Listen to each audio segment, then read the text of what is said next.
So, just dropped the tires off at the tire shop to get swapped on some new rubbers. Like I said, the fronts are coming to the back, the new tires are in the front. Back tires get roasted. And if it's too loud, you're too old. Well, I guess I'm too old because this son of a bitch is loud. So I'm just going to go over quickly what my ultimate plans are with this car. Right now it's later in August, so I got 3 track days left. So only 3 sessions of drifting left at the local track.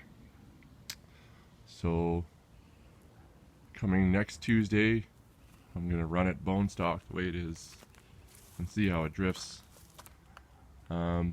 Next Thursday it's going to the shop. I gotta get the reverse fixed. Currently it doesn't go into reverse or 5th gear. You don't need 5th gear or reverse for drifting, but I still want to get that fixed. And then I've purchased a welded differential on Kijiji, so that's going to go in, replace the stock differential, and that's pretty much it for the season.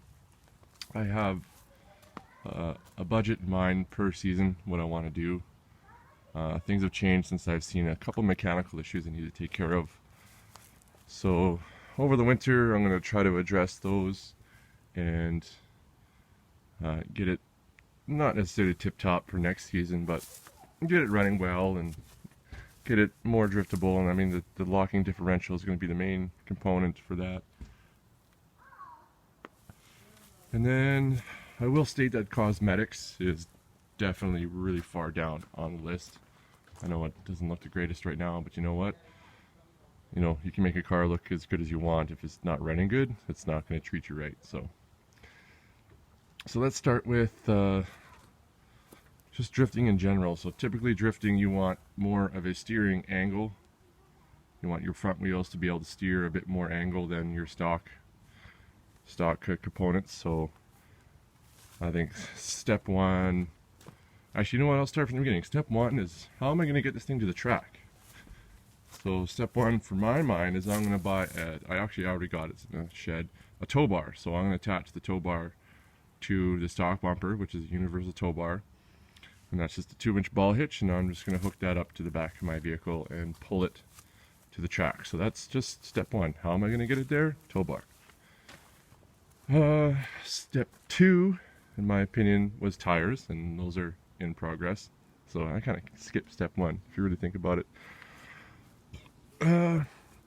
So once I get it on the track and get the tech inspection, and if I have to do anything for tech, that's going to be between steps 3 and 4. But so long-term goals for next season is suspension, steering, then performance, and once that's all worked out, then I'll think about cosmetics.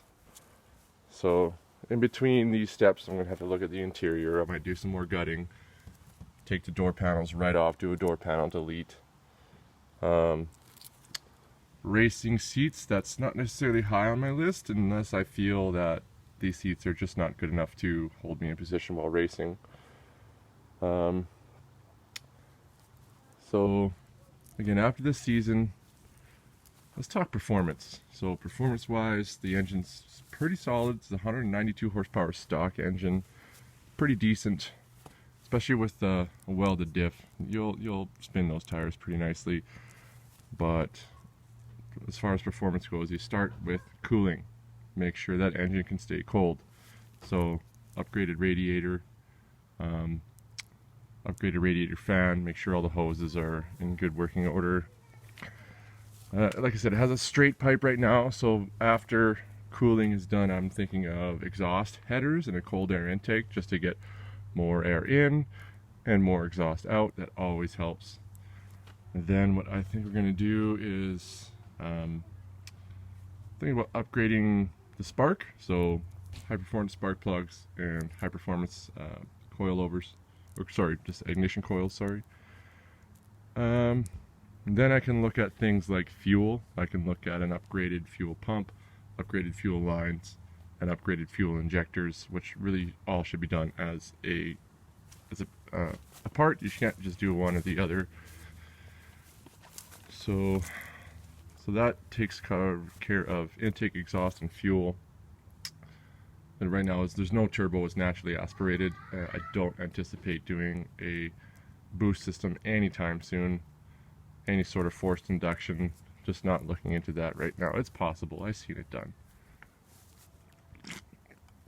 And then, so let's imagine that I've nailed suspension, I've nailed the steering angles, I've got the drivetrain where I want it to be, so that's the differential and good performance. And if I don't have any mechanical issues on the track over the next season or two, then we're going to think about cosmetics and major performance overhaul. Interior wise, first of all, I'll let you know at the track right now there is an amateur series. Amateur does not require a roll cage or 5-point harness.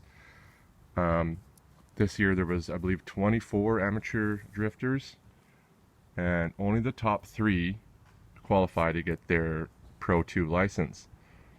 So a few seasons from now, if the car is running good and I'm in good standings and I think I'm going for a Pro 2 license, that's when I'm going to consider a full roll cage and a seat and 5-point harness. Again, if I feel like the seats I'm sliding around too much, then we're going to look at the seat earlier on, just with the stock seat belts.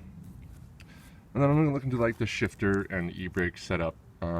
This might come earlier than later, thinking of a upgraded e-brake and shifter, maybe a sequential with a quick release e-brake. That's definitely something that's going to make drifting a lot easier, even on stock components, stock drivetrain, and stock power. And then, yeah, so as it stands right now, I'm just going to try to get it running.